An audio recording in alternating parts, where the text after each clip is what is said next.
এবার দুর্নীতির 5 চরিত্রের পাঁচালী আপনাদের সামনে রাখবো একেবারে গ্রাফিক্যাল প্রেজেন্টেশনের মাধ্যমে। সেই 5 চরিত্রের পাঁচালী আপনাদের সামনে রাখবো, দেখবো সেই গ্রাফিক্যাল প্রেজেন্টেশন। কারা কারা রয়েছেন? শুরুতেই রয়েছেন পার্থ চট্টোপাধ্যায়, প্রাক্তন শিক্ষামন্ত্রী। তারপরেই রয়েছেন অয়ন, তারপরেই রয়েছেন আপনাদেরকে দেখাবো এই ঠিক এইদিকে রয়েছেন অয়নশীল, তারপরে রয়েছেন অরুণ হাজরা, তারপরে রয়েছেন সুজয় কৃষ্ণ ভদ্র এবং তারপরে শিক্ষামন্ত্রীর পরেই রয়েছেন কুন্তল ঘোষ। এই 5 চরিত্রের পাঁচালী কি? এক, পার্থ চট্টোপাধ্যায়ের কথা বলি। জেল হাসপাতালে চিকিৎসাধীন, আবারও অসুস্থ হয়ে পড়লেন প্রাক্তন শিক্ষামন্ত্রী।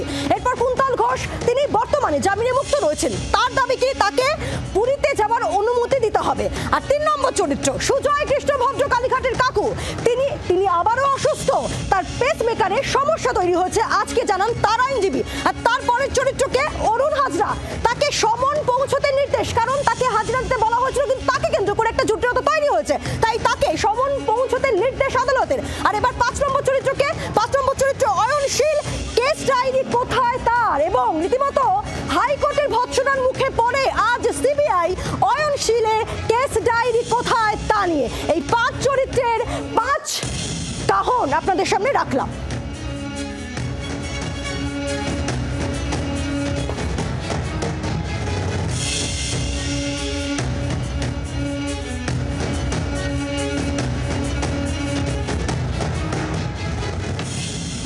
শুরুতেই বলবো কুন্তল ঘোষের কথা। যেমনটা আপনাদেরকে বলছিলাম যে তিনি আদালতের কাছে আবেদন করেছেন, কি তার আবেদন? তাকে পুরীতে যেতে দিতে হবে। এই আবেদন বর্তমানে জামিনে মুক্ত কুন্তল ঘোষের।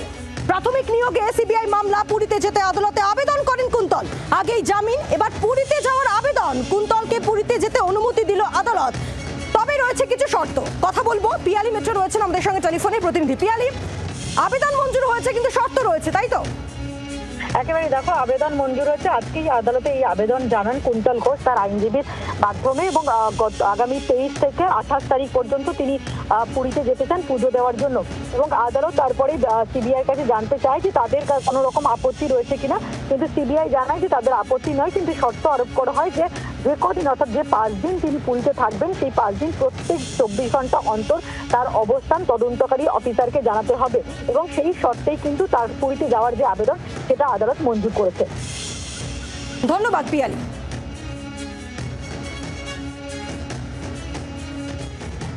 আর এবার বলবো পার্থ চট্টোপাধ্যায়ের কথা। তিনি আবারও অসুস্থ হয়ে পড়েন, তাই জেল হাসপাতালে চিকিৎসা চলছে তার। রাজ্যের প্রাক্তন শিক্ষামন্ত্রী, তিনি আবারও অসুস্থ, আর তাই আবারও তিনি জেল হাসপাতালে চিকিৎসাধীন।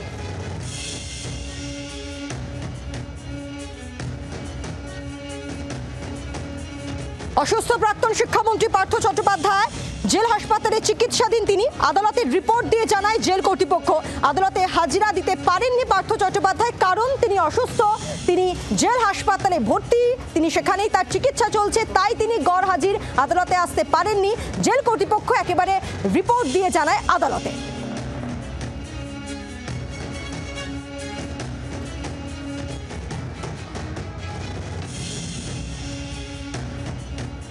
এরই পাশাপাশি অসুস্থ সুজয় কৃষ্ণ ভদ্র ওরফে কালীঘাটের কাকু, তার পেসমেকারে জটিলতা তৈরি হয়েছে এবং পেসমেকার পরিবর্তন করা দরকার, অস্ত্রোপচার দরকার, এমনটাই বিচার ভবনে আজ জানান সুজয় কৃষ্ণ ভদ্রের আইনজীবী।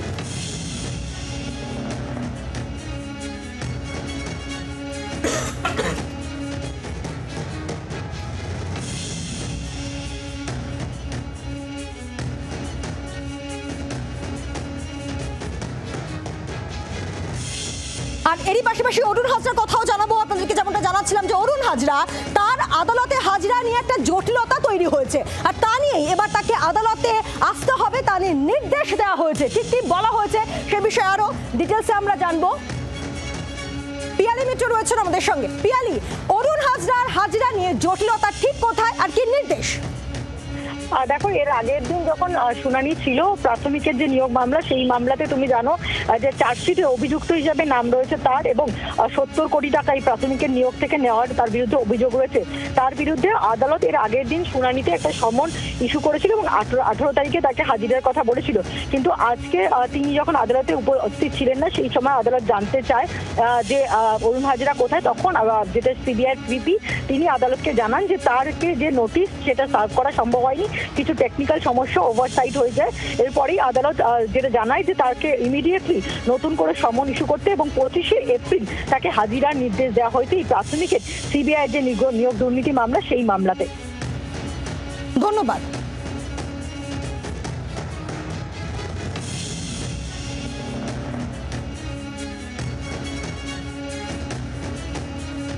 আর এবার 5 চরিত্রের পাঁচালীর একেবারে শেষ ব্যক্তি, পঞ্চমতম ব্যক্তির কথা বলবো, অর্থাৎ অয়নশীলের কথা বলবো।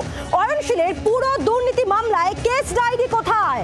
একেবারে সিবিআই ভৎসনার মুখে পড়ে আদালতের। অয়নশীলের পুরো দুর্নীতি মামলার কেস ডায়েরি কোথায়? পুরো দুর্নীতি মামলায় কেস ডায়েরি তলব আদালতের। বিশাল নথি আনতে অসুবিধা, কটা ট্রাক লাগবে আপনাদের? মন্তব্য কলকাতা হাইকোর্টের বিচারপতি দেবাংশু বসাকের। অনবাংশু নিয়োগী রয়েছেন আমাদের সঙ্গে, টেলিফোনের প্রতিনিধি অনবাংশু। একেবারে ভৎসনার মুখে পড়তে হলো সিবিআই কে পুরো নিয়োগ দুর্নীতি মামলা নিয়ে।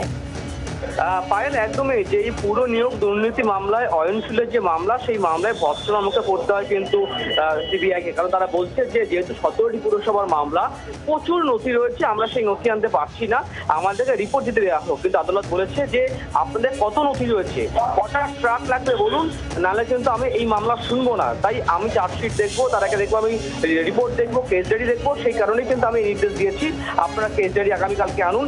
আমি সেই কেস ডায়েরি দেখার পরে কিন্তু মামলা শুনানি এগিয়ে নিয়ে যাবো। অর্থাৎ এইভাবেই কিন্তু ভৎসনা আমাকে পড়তে হয়েছে সিবিআইকে। ধন্যবাদ।